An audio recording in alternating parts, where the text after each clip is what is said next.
Life can change in an instant. If you've been hurt in an accident, suffered from medical negligence, or are facing criminal charges, you don't have to face it alone. At Ryan Miller and Coburn, we're here to listen and fight for you. We're your neighbors, traveling across Montana to stand by your side as your link to justice. Real people, real help, right here in Montana. Ryan Miller and Coburn, your Montana attorneys.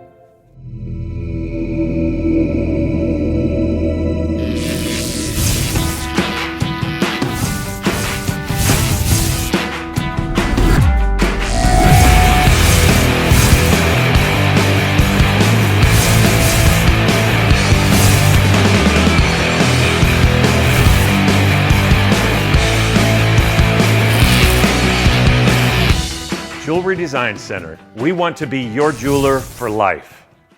Back for another week. Jordan Tripp joining us here on the Big Sky Breakdown. And Griz, another win. Here we are. It just keeps on going. And it's interesting the way that they've been able to get these things done. But first of all, how you doing? How's your trip to Ogden? Good, man. It was fun. Happy to be back. But tell you what, these kids have it so easy now. I mean, I go down with the team. First of all, you fly down. I You know. don't fly into Salt Lake. You fly into Ogden. Yep. I mean, not to give the whole 3 feet of snow uphills both ways story, but like we used to bus down, man, 8+ hours each way. Totally. You hop on the plane and you're back into Missoula in less than an hour. Right. It was nuts. We left the stadium at 5 o'clock, and I was in my pickup by 7. It was nuts. So the trip was great. It was 65 degrees and sunny, and yeah, man, it was a good time. Yeah, it was good. It's that's one thing. I was talking to Coach Ty Gregorak about this today, and it is just so interesting the way that the FCS is going, because so many of the schools are basically saying, "Hey, we're not chasing this like almighty dollar bowls thing, or any of the college football player, any of that stuff's so far away from them." But it's like Montana and Montana State are doing most things like a Mountain West team now, Yeah, and then everybody else isn't. And so it's like the gap bigger. keeps getting way bigger, right? Because like if this was the opposite way, I bet you Weber, well, maybe not to Bozeman because that's an extra 3 hours. I was gonna say maybe because they'll probably fly into Bozeman, but still, it's just different, man. Like hardly anybody in the Big Sky's chartering, but the Montana schools are, and it's just one of many examples of how much different it is. Different. Montana Yeah, schools are how they're operating right now. it is. And like you say, that they're operating like a Mountain West team. I see, and I don't want to go as far as talking about like Iowa and Iowa State, but I mean, like I'd start to throw them in there in that conversation with the Dakota schools and the Montana schools, the way that they're operating, the talent that they're getting, and it's just college football's continuing to separate from the haves and have-nots at each division, in particular the FCS and the FBS. But I mean, you can tell that the Montana and Dakota schools take it very seriously, and they're not going to be left behind in this new era of NIL and transfer portal. They're finding ways to evolve and stay on top. And we don't have to have the never ending, should they move up or not? Because I don't think they can really move up until they get an invite or anything like that. And I do think they're actually doing the smart thing of positioning themselves to be in a great spot when something happens. Like when something's going to happen, there's going to be a fracturing and it all falls around. But I just feel like from a competitive standpoint, I watch the Mountain West quite a bit too. Like the Cats and the Grizz would be good in the Mountain West right now. Yeah. Now, without 22 extra scholarships, right? Yeah, without 90 scholarships or whatever it is. I think it's 90, isn't it? I think they moved it up to 90. Yeah, 80. It's between 85 and 90. Either way, Right. 20 plus extra scholarships, what they got right now. Yeah, you get 90 scholarships and maybe some more TV money, and the list goes on. But yeah, they could with the 60. Is it 65 now? I always forget. 63. Yeah, 63, and you can split it up. Yeah. Yeah, and so with what they have now, I have no doubt that you put the Montana and Dakota schools in there, and they're going to be extremely competitive. They're going to be playing for a bowl game, which I think playoffs are the way to go. For But sure. they're competitive. And they would be competitive. So Will it happen? I don't know. Would it be cool to see happen? I don't know to that either. I think if, as long as you keep a lot of the big games and rivalries intact, it would be pretty special. Yeah. But I am optimistic that it's all going to reshuffle itself out to be better than ever. But well, you don't want to know what it's going to be?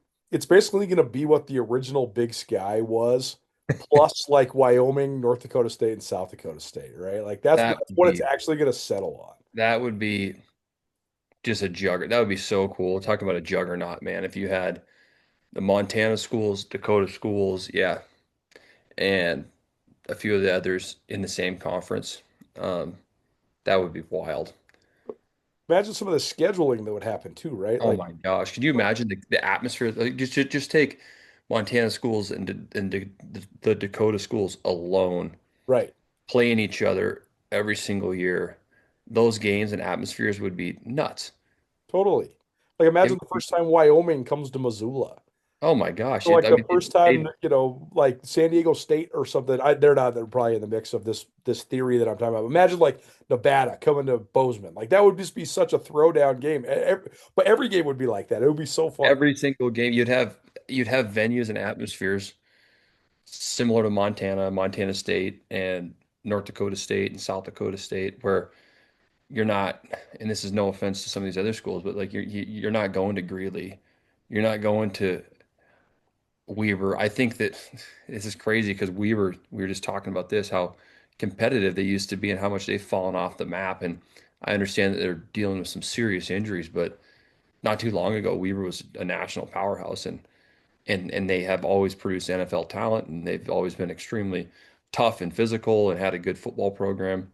That's a school that could be brought back up if you Right. have the right pieces in place. So yeah, I like that idea. That'd be pretty sweet, man.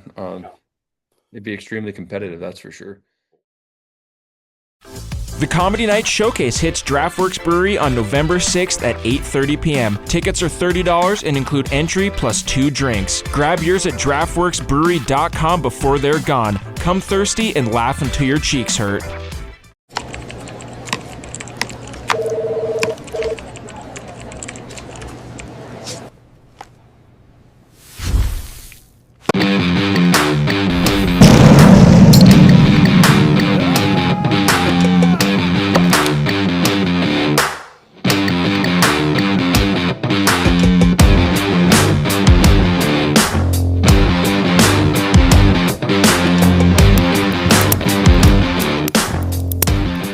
What did you think of the way the Grizz handled the atmosphere down there? Because there's a lot of empty seats in that stadium, man. I watched it on TV. I was like, wow. Because especially because the view that you guys showed on the TV is like The the far opposite in the side. middle. Man, there's nobody there, man. But No, that there actually was makes it challenging for a team like the Grizz because you're like, what's going on? Like you're used to playing in front of these raucous crowds, and then you have to go play in front of that. But I thought the Grizz handled it well.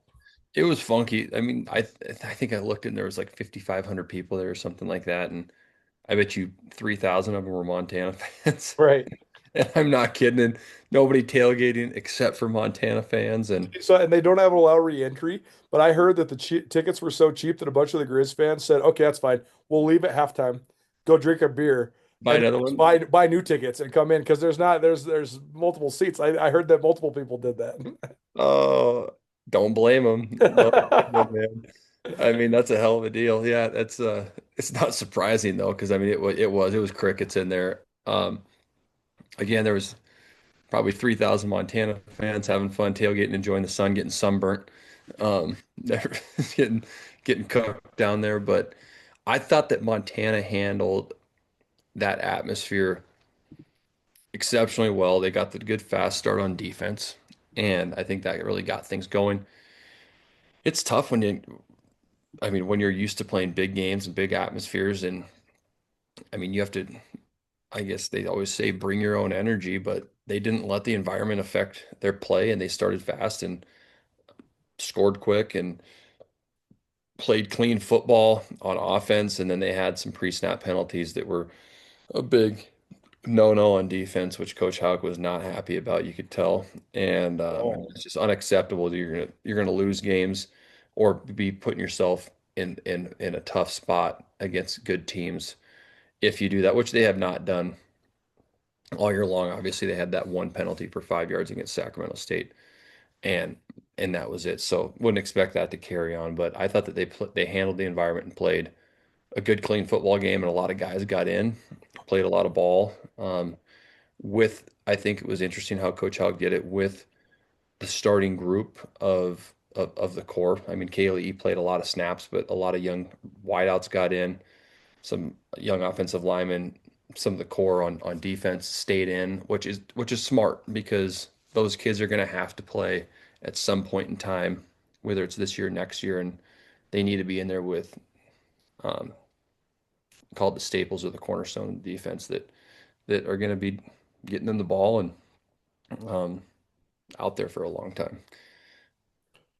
What did you think of Weber's decision to take away Michael Wortham, and then the way that that affected everything else? Like that Yeah. long Bohannon touchdown, that was all they Oh were my God. bracketing Wortham, and then Bohannon's just middle of the field, 70 yards and untouched. Yeah, that was awesome. We didn't have the telestrator this week down there, and on that touchdown they did the I could everybody calls it the all 22. I call it the wide view. So Yeah, like yeah. on the wide view, not the end zone view, but on the wide view, you saw Wortham and Bohannon at the bottom, and Weaver was creeping. They were trying to show too high, and they came down into an 8-man box, and Kaylee just, I mean, it was beautiful. He watched the safety rotate, and he's like, "All right, got it." And they ran a scissor route, and right when they switched, it was history. It was a touchdown, and then a couple of other plays, they were rolling coverage, bringing an extra guy down, and they got over the top on Michael, and it either opened the running game up for Eli or the throwing game up for Brooks Davis or Bohannon, and just Michael Wortham's. I mean, his effect on the play without touching the ball is pretty remarkable. I thought actually watching Weber, I thought they're actually kind of pretty good in the secondary. They So, got good DBs. They've always, that's one thing that has stayed the same with Weaver. And I'm yeah. sorry, I didn't mean to cut you off, No, but totally. It's no, but it's they're, right. I mean, Joe Dale, the defensive coordinator, he's been there. He was a secondary coach. They still play man. Like he's recruited that spot well. They've always had good corners and safeties. I thought they did on Saturday too. yeah, talking to Joe, I mean, he didn't even hide it. He said, we're going to close the middle of the field, put 8 in the box, and we can't have 10 beat us. And what that means is we're going to put a lot on the guys on the perimeter. And two guys in particular, Monte Payton and Angel King, the safety, I thought were good ball players. I thought those guys looked like Weber State defensive backs. They've, in my opinion, always had some of the best, if not the best, group or unit of defensive backs in the Big Sky Conference, and those two guys definitely fit the bill when it comes to that.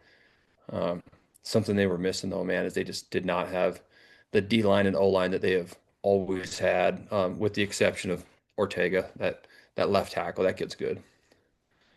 Yeah, he's good. He certainly flashes uh, Yeah. on film.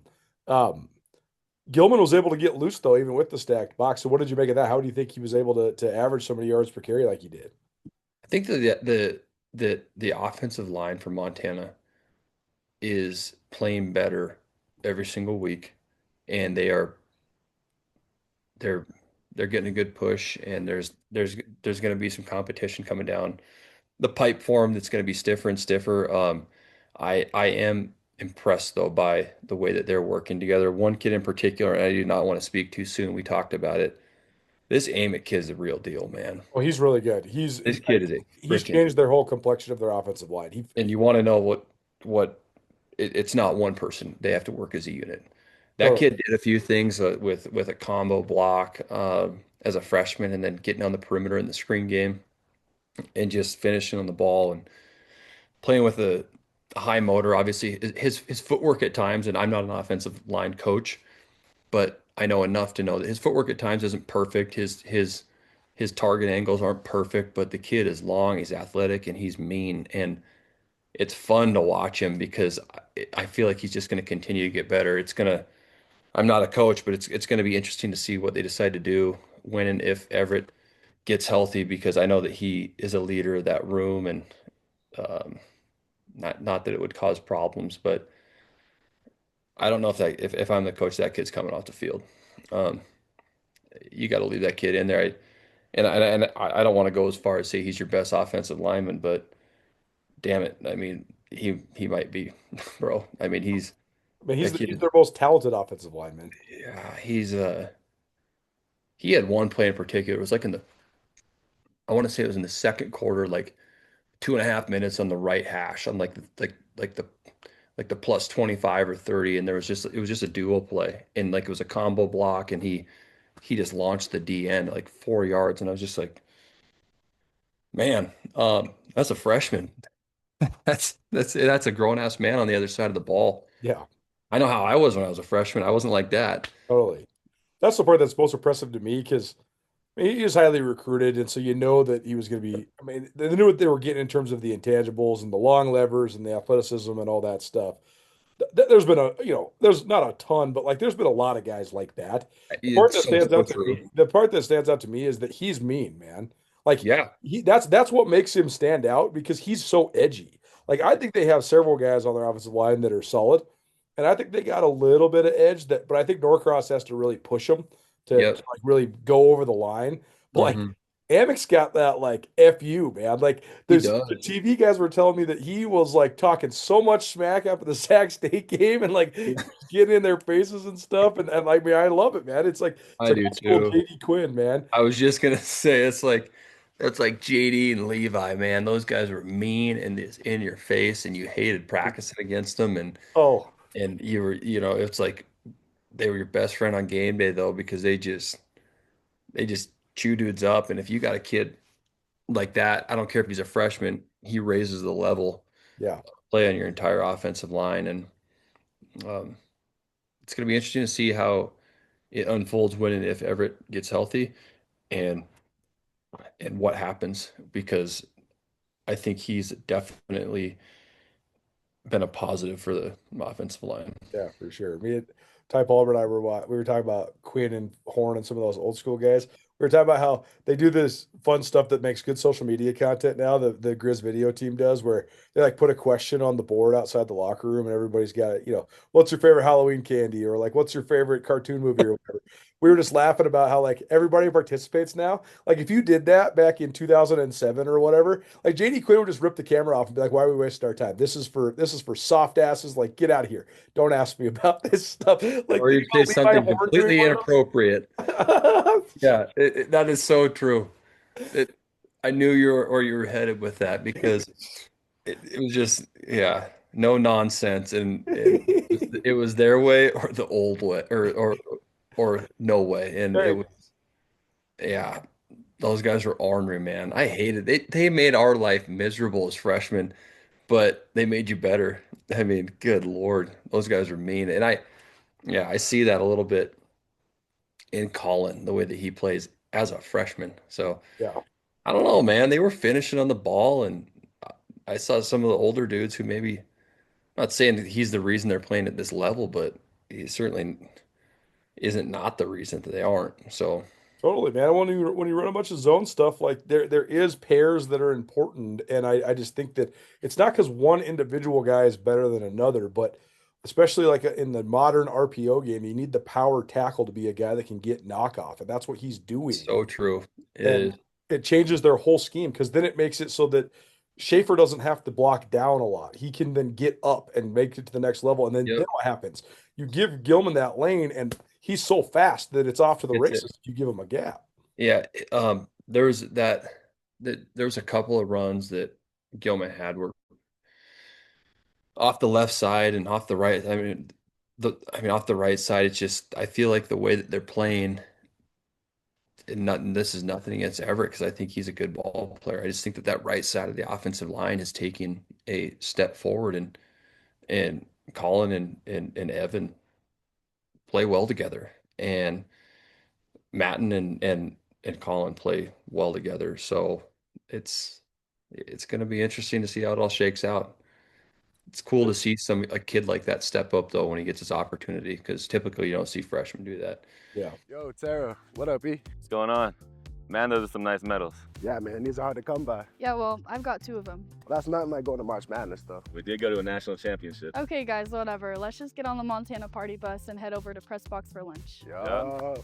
Nuanez Now and Skyline Sports, covering Montana athletics and the Big Sky Conference better than anybody. Montana Party Bus and the Press Box are also proud supporters of Montana athletes. Hey, cheers to you guys, man. Cheers to Montana. Cheers to chasing more championships. Thanks so much for listening to our Big Sky Breakdown podcast series and for tuning into our Skyline Sports YouTube channel. If you have not, please rate, review, and subscribe. Particularly subscribe. Click on the subscribe button. That helps us out a ton. Thanks to our great partners who help make all of this content possible, including Ty Hobbs at Keller Williams Real Estate. Ty's a great friend of mine, guy I lift weights with in the mornings, and a guy I golf with as much as I can, but he's also an ace realtor. I did not choose him as my realtor because he's my friend, although that was a big perk. He is excellent when it comes to everything from efficiency to negotiation to no frills, no BS. He got our house on the market and got it sold in less than 24 hours, more like 4 hours. It was an impressive turnaround. He got us exactly the contract that we wanted. We needed to stay in our house for a couple months because we had a new build coming up. He negotiated that flawlessly. The negotiation part is the number one reason why we chose Ty, but he also has a great acumen when it comes to construction, building, remodels. We had a flood in our house that I needed help with repairing. Boom. He helped me out. Awesome service, awesome job. And if you're in the market for a realtor, Ty Hobbs is your guy. Let's hear more about the current real estate market from the man himself. So, two-part question. First of all, do you think that land in town is harder to come by? It's certainly getting that way, right? For sure. A lot of people, when they think, oh, I want to buy some land, they're thinking, okay, I'm going to buy it out in the Bitterroot or out towards Frenchtown way. In actual Missoula is tougher and tougher to find land, but you got a piece of land for sale right now. Yeah, I got a great lot. Actually, it's one of the biggest lots in the Range Club right now. It's just shy of a half acre, right on number 15. So it's right on the golf course. It's a great lot. It's big. You can build any sort of custom home you want right there and be right on the golf course. Have great views of the mountains and kind of live that club life, so to speak. So if people want to find out about that and other listings that you have, how do they find them? Best way is just get a hold of me by phone, 406-544-9794. Defensively, where do you think they made strides? I thought one guy that's really come on big time is Hunter Peck. Oh, man, that kid's he's good. A physical freak. He's so strong, and I think the whole defensive line, those 5 or 6 guys that have been playing, have shown improvement each week and kind of settled into their roles, so to speak, within the defense that's being ran. I mean, Montana actually played a pretty basic plan from my point of view, at least. And they ran some 3, but also a lot of 4 down stuff. And I think that Hunter Peck had a good game. And I mean, I know he's a linebacker, but Solomon Tuliapupu, I think he had a good game. Hayden Schwartz played well. He's been really impressing me more each week. Schwartz has. You could tell he didn't know what he was doing early. No, and that's not his fault. It's a hard defense. It's hard to play that. Is. That's a really hard position in the defense too, because he was like swimming and he kept getting turned around and backwards, and but now he's actually making an impact and he's making plays. He is, and I just think that defensive line's cutting the front up well, and if they are getting double teamed or zone schemed, they're just getting more vertical penetration than they did in the early weeks. So I think that they're doing well there. I think the defensive backs are settling in. I think that Lawler has really stepped up. And I know that Weber wasn't a top talent team and they didn't have a quarterback that could get the ball out. I mean, they're going to be tested more down the stretch, but when they have been tested, Lawler has played good football. He's shown that he can tackle and be counted on in the run game and in run fits. And I think that his ball skills, I think Prince Ford has stepped up. It'll be interesting to see if they get Keon back, how that's going to go. I think that Lawler and Keon, I mean, I know that Keon's elite. I think Kenzel's been playing at an all-conference level. I mean, sure. He's been playing good football. I mean, some of the tackles that he's made have been exceptional.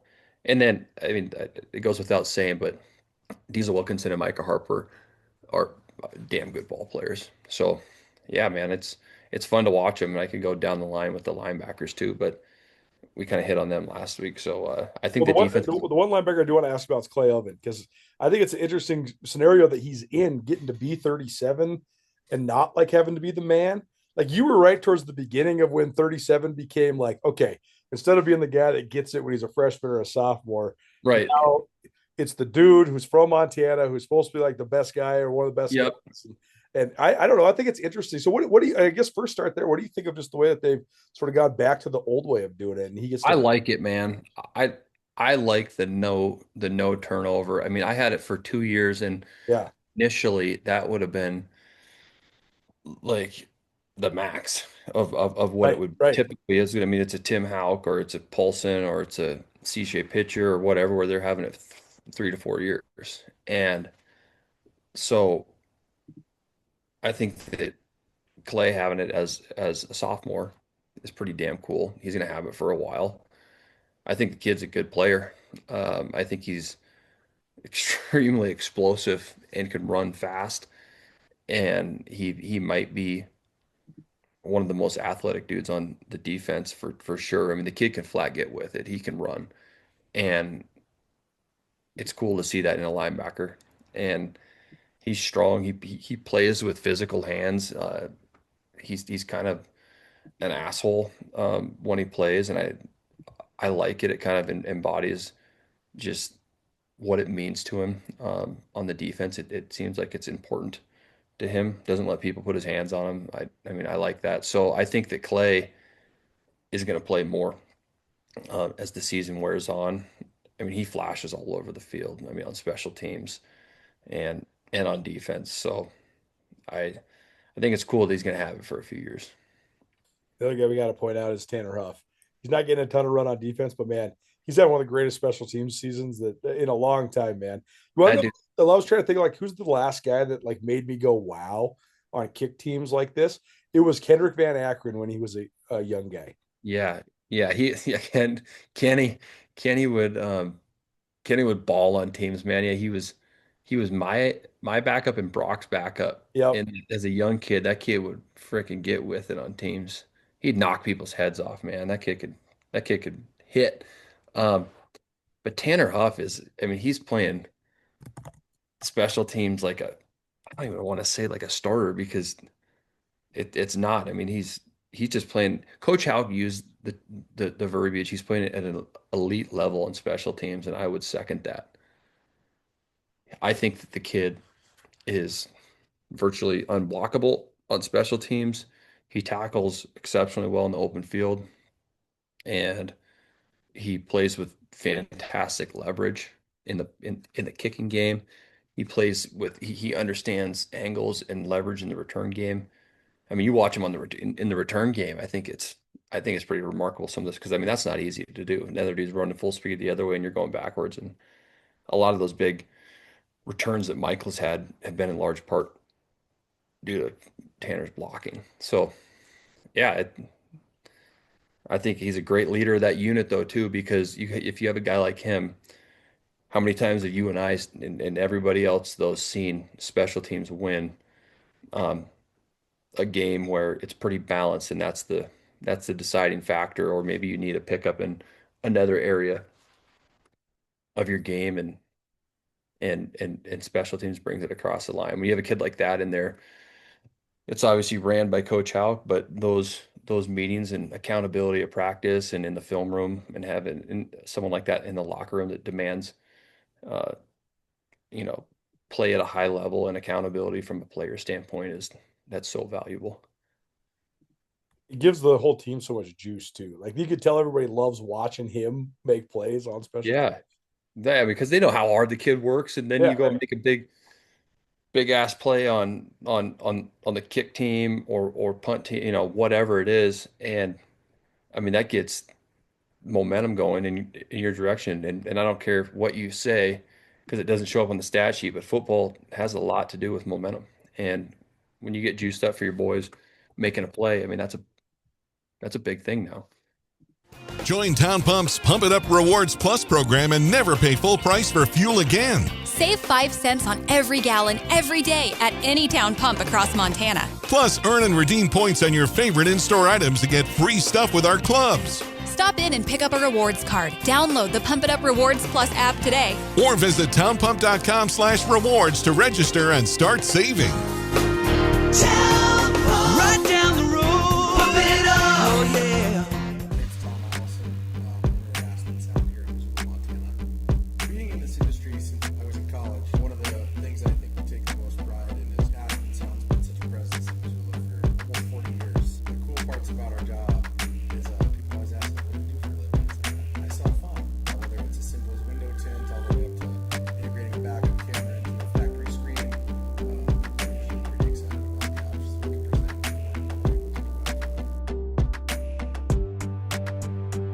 Thanks so much for listening to the Big Sky Breakdown podcast series and for tuning into our Skyline Sports YouTube channel. If you haven't already subscribed, please subscribe to both the podcast and all your various podcast hosting networks and to the YouTube channel as well. Thanks to our great partners, including Ryan Miller and Coburn Law. Ryan Miller and Coburn are ace attorneys, each with different expertise. Paul Ryan, the master when it comes to DUIs. Angie Miller, excellent in medical malpractice. Abigail Coburn, federal drug charges. She's the one you want defending you. They can help in any and all sorts of criminal defense cases. They have a live answering service that's available 24 hours a day, 406-542-2233. You can also visit rmcattorneys.com. Ryan and Miller and Coburn, your Montana attorneys. Let's hear from RMC right now. How about just your connections to Missoula? What's kept you here for, most of your life, right? Yeah, no, I love Missoula.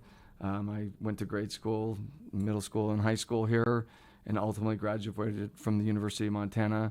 My family's here, so many of my friends, people that I see. It's such a great feeling. I think people that know Missoula, whether you grew up here or whether you've moved here, they understand this is such a magical place. The people are so friendly.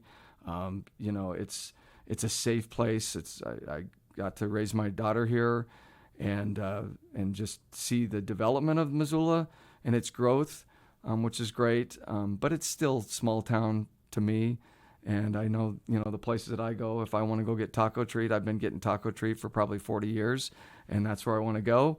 But just so many friendly faces and people probably is what really keeps me here. So what do you think of this week's matchup? I actually give Aaron Best a lot of credit because I think Eastern Washington has fallen down from what they were. Like in 2011 or 2021, they were still pretty good, and they came to Washington Griz for the playoffs, and that was an awesome shootout. And the Griz had to score 57 to get rid of them. That was crazy. And Eric Barrier threw the ball like 80 times, and that was a wild afternoon. And Eastern hasn't been quite the same. But the one thing is that I think that I've watched them early in conference play because they opened with the Cats in 2022. Yep, it was a dogfight, and the Cats only won by 3. Yep. And then by the time they came to the Griz later that year, they'd kind of rolled over and died. Yep. This year they stayed. This year they got whipped in Bozeman. I'm sitting there thinking, oh boy, this could be like a 1-7 team. Like they're done, man. They got nothing. But then Best goes on like a little 3-game winning streak. They're a 500 team coming to Missoula, so they could have totally rolled over and died after losing by 54 points in their conference opener, but they actually didn't. And they have a 3-2 record in league play. Granted, some of the wins are whatever, but still they are not. They haven't quit on the season yet, and I think that I completely agree, bro. It's and I don't want to say ifs, but had they not had the quarterback injury situation last week against Sac and had to put the young kid in, who I think is talented. We'll get to that, but I think Eastern. They were sitting 3-1 in conference, and if they go and find a way to win at Sac, they're tied with UC Davis and both playing. Obviously they lost to Montana State, but then they're going to Montana. And what can happen then? You know what I mean? You're sitting 3-1 in conference. And then Montana takes care of business against Montana State. Now you got 3 one-win teams. They're not getting the automatic, but that's the type of team that they are. And they lose to, obviously, Incarnate Ward is not the team that everyone thought they were, but they lose by 10 to them, and they barely lose to Northern Iowa. And they're a team that keeps fighting, no doubt. And they definitely don't have some of the guys that they had in years past. And similar to Weber State, it's just kind of a head scratcher to see how shocking that is. Um, but you throw on the tape and you see some of their wideouts and you wonder why they don't have more production, and um, they just don't have a kid that can get them the ball.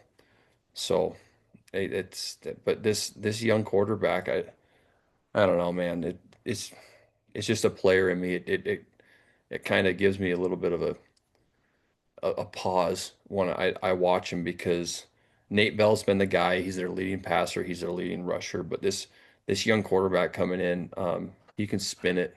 He's a pocket passer, and Yep. yeah, anyway. So What do you think of the key matchups in this game? Then yeah, it's crazy. I'm going to say the same thing I say every week. Yeah. You can't cover Montana. And I don't care because we're on your show. I'm going to do it. I mean, I've already fast forwarded to Montana State and just started to think about every Totally. time I watch them, how are they going to match up against Montana State? How's Montana State going to cover the matchups for Montana? So, and I'm like, well, they're going to try to do the same thing that Weber did. They're going to try to do the same thing that Portland State's going to do. I mean, it's the same thing. You can't stop 10 and 6 and 8 and 3. Um, you I mean, you're going to pick your poison, and that's all you're going to do, and just hope that you get some turnovers. So I think the matchups are a freaking nightmare for Eastern Washington with Montana. Um, I think one thing that Eastern Washington does have, though, is they got a couple of defensive ends that are pretty damn good. Yeah. So if you try to get in, number one and number four, if you try to get into a deeper passing game and they're successful in their line games, they could cause some issues hitting the quarterback. Yeah, and I like the safety, Jenkins. I really like number him. 31. He's really good. That I kid think just- he's really good. I think the two D linemen are good. Yeah. So Jalen Jenkins, he had a pick against Northern Iowa that they didn't count. So he should have 5 picks. And he's got 7 pass breakups. The kid tackles well. He flies all over. I mean, he leads the team in pass breakups, picks. I mean, he's, top tier tackler. I mean, the kid's all over the damn field. He gets football. You can tell he understands the game, and he's without a doubt their best player. Yeah. I mean, it's not even close. But I like the way that he plays. It's crazy how many guys are from Federal Way, like that area, man. Like, I still think it's under recruited. I know that Washington's in there, Washington State, Eastern Washington, Montana. Yeah. I still think there's dudes though, man. Like, There is. I mean, every time I interview an Idaho guy, I'm like, "Where are you from?" Oh, yeah, you're from there. You're from Western Washington, the Federal Way area. So many of them. So there's so many of them. And one other thing to that, there's so many of them, but I've also wondered, before we get off of this, I was talking to Trey earlier, and obviously Eastern loses Michael Wortham, Yeah. and Coach Best today was that, the question came up, that he said, somebody asked me earlier in the week, do you wish you would have used Michael Wortham the same way that Brent Peace and Coach Hauk are? And the conversation wore on, and I won't get into details of that, but the other thing was, nobody talked about the quarterback they lost. It has 2,000 yards passing this year. I mean, that's a completely different outlook on your season if you have that kid, and then you're sticking Nate Bell, who is a stud. He's a stud, and he got hurt. He's really leading passer, leading rusher. He's electric. He's fast. He's explosive. Then you're sticking him at running back or in the slot, and then you're running Wildcat with him. I mean, Eastern might have a different season if they don't lose those two guys. Certainly, just like one of them. So, yeah, man, they're having a tough get right now. Yeah, it'd be interesting. That was the last thing I was going to ask you. Was just about Wortham going against his old team. So, I mean, I don't know. I think a lot of times you say, okay, I want to stick it to him. Wortham, like, I don't even know if he seems like that kind of guy. He doesn't seem really like a guy that wants revenge or is vengeful or anything. He's just out there balling, man. Like, he's just partying and dancing and having just the greatest time. Coach Best and everybody on that team on the call today, they have so much respect for that dude, and all they could say is, we're so happy for him. He came to us, and we're happy that we had a hand in his development, but we want him as a player and as a man to do well. And you just watch Michael. I mean, he's such a focused player who does his own thing. He doesn't get involved. I mean, he's competitive now. I mean, he'll let you know it, but I mean, he's not a guy that's, for lack of a better term, an asshole. I mean, the guy, he's liked by people he's come in contact with, in his past, and those Eastern coaches are some of them. So I would imagine his former teammates would think the same thing. Yeah, it's going to be interesting to see how it all plays out, because I think now everybody can smell it, right? They're looking at the schedule and they're like, all right, man, it's going to take calamities for what we think is going to happen to not happen. And I think it's going to happen. So I can't. I do too. It's either going to be, in my opinion, both teams got to take care of business, and the player in me doesn't want to fast forward. But since, we're sitting in the chairs that we are now, we can talk about it. And both teams would have to screw it up pretty bad to not have it beat number 2 and number 3, or who knows what'll happen this week with North Dakota State, North Dakota 1 and 2. And it should be the highest ranked matchup in the history of GrizCat. So it'll be, yeah, I know that's a few weeks away yet, but what the hell? Let's talk about it. Heck yeah. Well, we'll get through this week, then we'll start really pumping it up. But thanks for being here today, man. Good to see you. Yeah, you too. Thank you, bro. Meeting her stopped your world. The ring you give her should stop her heart. Tina, will you marry me? Not again! Don't worry, I'm gonna fix this, because we want to be your jeweler on our beautiful diamond! Clear! Come back to me, Tina! Are you okay?